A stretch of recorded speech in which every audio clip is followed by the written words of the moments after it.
2027 பேட்சுக்கான இரண்டாவது spot exam அதுக்கான discussion பார்க்க போகிறோம். ரைட், ஓகே, பாருங்க.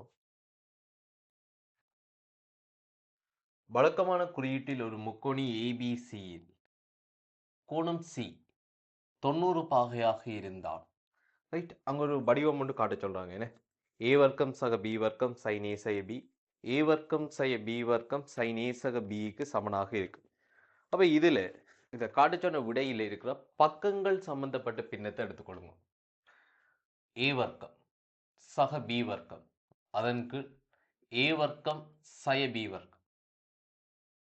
ரைட், இந்த பக்கங்கள் சம்பந்தப்பட்ட விகிதத்திலிருந்து ஆன்சர் பண்ண தொடங்கும். இப்போ கோணம் சி 90 இருந்தால் நம்ம இங்க எழுதக்கூடிய முடிவுகள் ஏ சக பி கோணம் 90 இருக்கு. ரைட், அப்ப அடுத்தது ரைட், கோணம் சி 90 இருக்குமாக இருந்தால், ரைட், இது ஏ, இது பி, இது பி, இது ஏ, இது சி. ரைட், அப்ப பைதகரஸ் தேற்றம் பாவிக்க முடியும். அப்ப பைதகரஸ் தேற்றத்தின் படி ஏ வர்க்கம் சக பி வர்க்கம் சமன் சி வர்க்கமாக இருக்கு. அப்ப இந்த கேள்வியை நான் எப்படி தொடங்குறேன்னா, ஏ வர்க்கம் சக பி வர்க்கத்துக்கு பதிலாக சி வர்க்கத்தின் கீழ் ஏ வர்க்கம் சய பி வர்க்கம். இங்கு சைன் விதியில் இருந்து சொல்லக்கூடியதாக இருக்கும். ரைட், ஏ இன்கள் சைன் ஏ, ரைட், பி இன்கள் சைன் பி சமன் சி இன்கள் சைன் சி சமன் டி என்று வச்சுக்கொள்ளும். இப்ப சி வர்க்கத்துக்கு பதிலாக இங்க என்ன வரும்? டி வர்க்கம் சைன் வர்க்கம் சி, அதன் கீழ் ஏ வர்க்கத்துக்கு பதிலாக டி வர்க்கம் சைன் வர்க்கம் ஏ மைனஸ் டி வர்க்கம் சைன் வர்க்கம் பி. இப்படி இருக்கு. ரைட், இங்க டி வர்க்கம் டி வர்க்கம் டி வர்க்கம், இங்க பகுதியில டி வர்க்கத்தை பொதுவாக எடுத்துக்கொண்டு இந்த டி வர்க்கத்தோட அதை சுருக்கி விடலாம். சரிதானே? தொகுதியில் இருக்க டி வர்க்கத்தோட சைன் வர்க்கம் இந்த சி என்ற கோணத்துக்கு பதிலாக காட்ட சொன்ன விடையில சி என்ற கோணத்துக்கு பதிலாக நான் என்ன சொல்லலாம்? ஏ சக பி என்ற கோணத்தை பயன்படுத்த முடியும். காரணம் என்ன? சி 90 பாகை, ஏ சக பியும் 90 பாகை. அப்ப சிக்கு பதிலாக நான் இந்த இடத்துல என்ன ஏ சக பி என்ற கோணத்தை பயன்படுத்தலாம். ஏன் ஏன் ஏ சக பியில மாத்திரம் காட்ட சொன்ன விடையில ஏ கோணமும் பி கோணமும் தான் அங்க இருக்குது. பகுதியில சைன் வர்க்கம் ஏ சய சைன் வர்க்கம் பி வரும். நான் ரிக்னோமெட்ரியில இருக்கிற மடங்கு கோண வாய்ப்பாடுகளுக்கு கூட இதை கொண்டு போறேன். 1 சய கொஸ் 2a, 1 சய கொஸ் 2a என்பது 2 சைன் வர்க்கம் ஏ தரும். எனவே இந்த சைன் வர்க்கம் ஏக்கு பதிலாக 1 சய கொஸ் 2a எண்கள் 2 சய சைன் வர்க்கம் பிக்கு பதிலாக 1 சய கொஸ் 2b எண்கள் 2 இருக்கு. இப்ப சைன் வர்க்கம் ஏ சக பி எண்கள் பகுதியில் என்ன நடக்கும் என்றால், இந்த 2 மேலே போகும். ஏன்னா ஃபார்மசி எடுக்கும்போது வார பகுதியில் வார இந்த 2 இது அப்படியே மேலே வரும். 2 ஒன்றும் இந்த ஒன்றும் கழிபட்டு போகும். 1 சய 1 கழிபட்டு போயிடும். சய சய சக கொஸ் 2b சய கொஸ் 2a ஆக இருக்கு. இங்க 2 சைன் வர்க்கம் ஏ சக B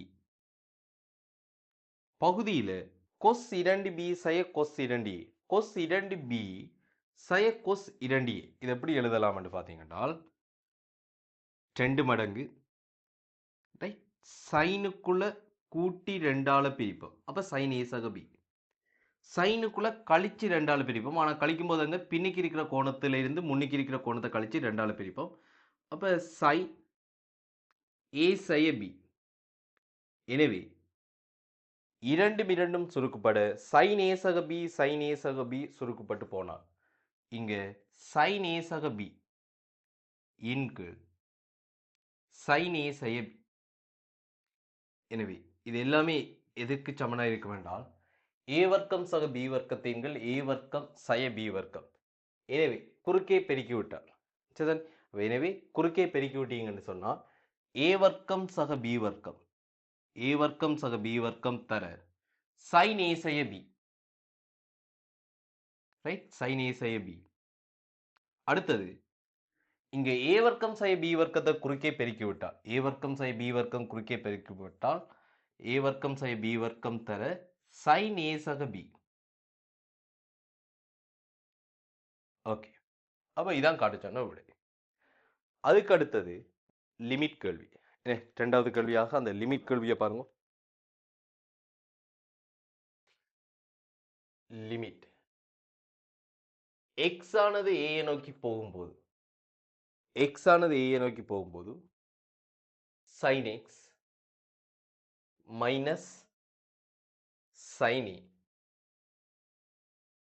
right, sorry sin small a, அதன் கீழ் x மைனஸ் a, அதன் கீழ் x மைனஸ் a என்று வரும். ரைட், ஐ காண்க. இதான் அடுத்த கேள்வி.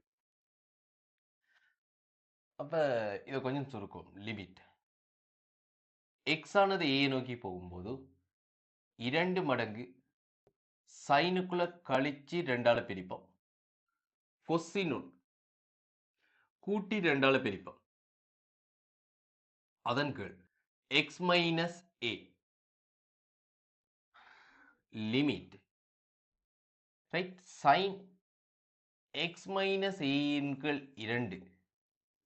இந்த 2 இருக்கு தானே, தொகுதியில் இருக்கிற இந்த 2 நான் எப்படி எழுதுறேன்டா, பகுதியில கொண்டு வந்து x மைனஸ் a இன் கீழ் 2ஆக எழுதுறேன். ரைட், அப்ப x ஆனது a நோக்கி போகும்போது x மைனஸ் a வந்து என்ன, பூஜ்ஜியத்தை நோக்கி போகும். அப்ப x மைனஸ் a இன் கீழ் 2ம் பூஜ்ஜியத்தை நோக்கி போகும். அப்ப இதால நம்ம என்ன சொல்லலாம்டா, sin தீட்டாவின் கீழ் தீட்டா அந்த தீட்டா பூஜ்ஜியத்தை நோக்கி செல்கின்றது என்று சொல்ல முடியும். தர லிமிட் x ஆனது a நோக்கி போகும்போது cos x ஆக a இன் கீழ் 2, ரைட், cos x ஆக a இன் கீழ் 2 வரும். இப்ப இங்க வந்து என்ன, sin தீட்டாவின் கீழ் தீட்டா அந்த தீட்டா பூஜ்ஜியத்தை நோக்கி செல்கின்றது. இப்போ இடத்துல நம்ம என்ன சொல்லிக்கொள்ள முடியும், இது 1 தர cos x ஆக a இன் கீழ் 2, cos x ஆக a இன் கீழ் 2. இங்க x ஆனது a நோக்கி போனால் cos a சக a இன் கீழ் 2 சமன் cos a என்று வரும். இவ்வளவுதான் இந்த லிமிட்கள். சரி, ஓகே. அடுத்தது மூன்றாவது கேள்விக்கு வாங்க. இங்க இருக்கிற மூன்றாவது கேள்வி வேக நேர வரைவுகள் கேள்வி. சரி,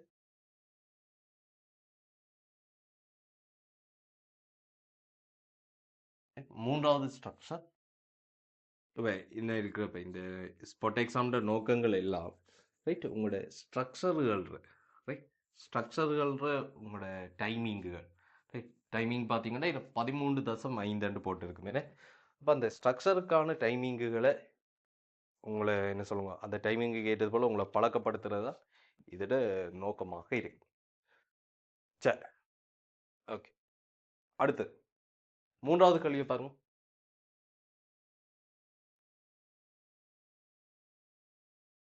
ஐந்து u வேகத்துடன் இயங்க ஆரம்பிக்கும் துணிக்கை ஒன்று அவ்வேகத்துடன் t நேரம் பிரயாணித்து பின்னர் 2u எனும் ஆர்முடுகளுடன் t நேரத்திற்கு பிரயாணித்தது. 2t நேரத்திற்கு துணிக்கையின் இயக்கத்திற்கான வேக நேர வரைவை வரைந்து அது சென்ற மொத்த தூரம் 56 ஜூவிலும் சிறிது எனில் t ஆனது 0க்கும் 4ற்கும் இடையில் இருக்கும் என உய்தறியலாம்.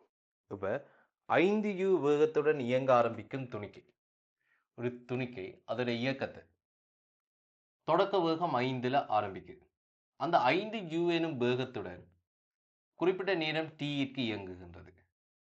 பிறகு இன்னும் ஒரு t நேரத்திற்கு ஆர்முடுகள் 2u உடன், அந்த ஆர்முடுகள பருமன் 2u ஆக இருக்கு. அப்ப நீங்க இப்படி u வந்து ஆர்முடுகளை குறிக்கும் என்று யோசிக்கிறீங்க. அவங்க ஆர்முடுகளின் பருமனை 2u என்று சொல்றாங்க. ரைட், பிரயாணித்து பின்னர் 2u எனும் ஆர்முடுகளோட t நேரத்துக்கு பிரயாணித்து. Right, okay. அப்ப இங்க இருக்கிற ஆர்முடுகளின் பருமன் 2u ஆக இருக்கு. ரைட், இது v, இது அடுத்த t, இது தீட்டா. ஓகே, இப்ப சென்ற மொத்த தூரம் இருக்குதானே, சென்ற மொத்த தூரம் 56 ஜூவிலும் சிறியது. அப்ப முதல் இந்த v காணுவோம்.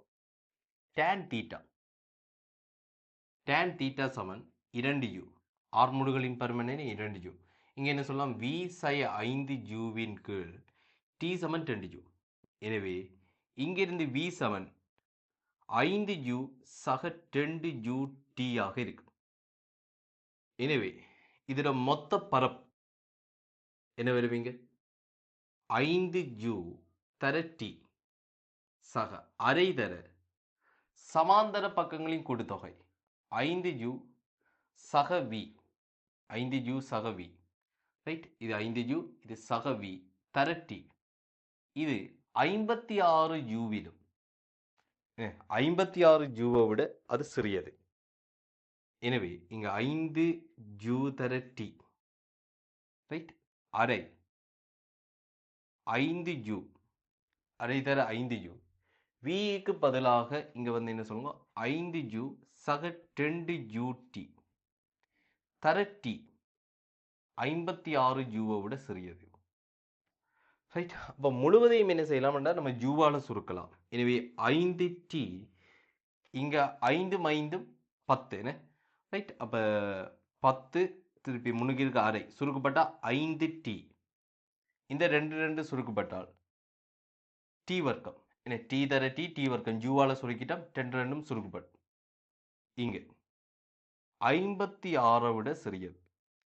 எனவே டி வர்க்கம் சக 10 டி சய 56 சிறிது பூஜ்ஜியம். எனவே டி சக 14 டி சய 4, 4 தர 14 என்ன, 4 தர 14 உங்களுக்கு 56 தரும். இங்க சக 10 இருக்கிறதால டி சக 14 டி சய 4 சிறிது பூஜ்ஜியம். டி சக 14 என்பது என்ன சொல்லுங்க, பெரிது பூஜ்ஜியமாக இருக்கும். டி சக 14 நேரம் டி வந்து என்ன பெரிது பூஜ்ஜியம் தானே. அப்ப நேரம் டி பெரிது பூஜ்ஜியம் என்று சொன்னால் டி சக 14 வந்து எப்படி இருக்கும், பூஜ்ஜியத்தை விட பெரியதாக இருக்கு. நேரம் இந்த நேரம் பூஜ்ஜியத்தை விட பெரியதானே, அது வெளிப்படை உண்மை, அதுக்கு காரணம் தேவையில்லை. அப்ப டி பெரிது பூஜ்ஜியம், அப்ப டி சக 14 பூஜ்ஜியத்தை விட பெரியது. அப்ப டி சக 14ஆல இதை தாராளமா சுருக்க முடியும். டி சக 14 பெரிது பூஜ்ஜியம் என்ற காரணத்தால டி சய 4 சிறிது பூஜ்ஜியமாக இருக்கும். டி சக 14ஆல இதை சுருக்கி விடலாம். அப்ப டி சய 4 சிறிது பூஜ்ஜியம், டி ஆனது 4 விட சிறியது. எனவே கடைசி முடிவு என்ன, டி ஆனது 4 விட சிறியது, நேரம் எப்போதும் பூஜ்ஜியத்தை விட பெரிதாக இருக்கும். எனவே டி ஆனது பூஜ்ஜியத்திற்கும் 4ற்கும் இடைப்பட்டது. இவ்வளவுதான் இந்த ஸ்ட்ரக்சர். சரிதானே, ஓகே, ட்ரை பண்ணுங்க. அடுத்த ஸ்போர்ட்ல சந்திப்போம்.